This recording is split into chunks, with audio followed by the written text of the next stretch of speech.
d'action il y a quelques minutes sur Iran Air parce que là ça fait exactement une semaine qu'il y a eu 3 exécutions en Iran de personnes qui ont été arrêtées dans le cadre des manifestations de la révolution en cours, Femmes, Vie, Liberté. Ces 3 personnes avaient fait un appel désespéré juste avant leur exécution à tout le pays, un appel qui était signé « Les fils de l'Iran, ne les laissez pas nous tuer ». Tout a été entrepris pour arrêter, stopper ces exécutions. Malheureusement, elles ont eu lieu il y a une semaine, vendredi matin. Depuis, il y a eu 5 manifestations à Paris et aucune n'a pu se tenir devant l'ambassade.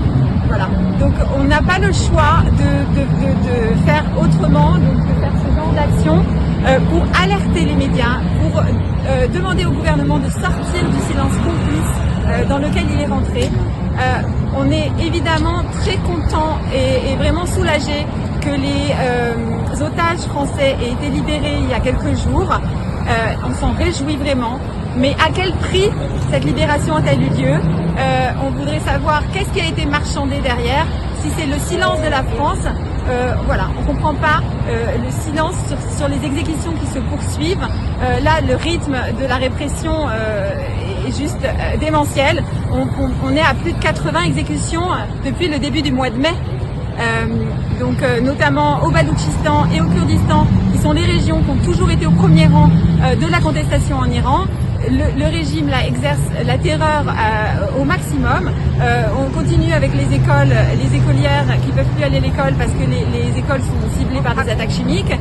Chaque jour, il y a des étudiants qui ont des mesures d'éloignement et qui doivent quitter la ville où ils sont. Voilà, donc là, on est vraiment dans un régime de terreur. La Suède a enfin inscrit le corps des gardiens de la révolution islamique sur la liste des terroristes. Donc quand est-ce que les autres pays font la même chose? Quand est-ce que la France prend le pas sur la Suède et inscrit le corps des gardiens de la révolution sur la liste des terroristes? Quand est-ce qu'on acte le vote du Parlement européen de janvier dernier?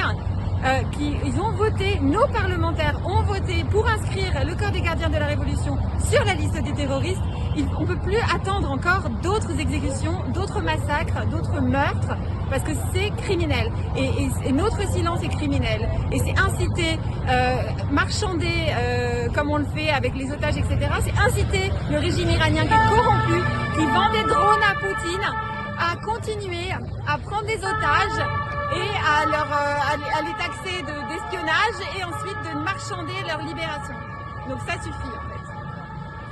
Femme, vie, liberté! Femme, vie, liberté!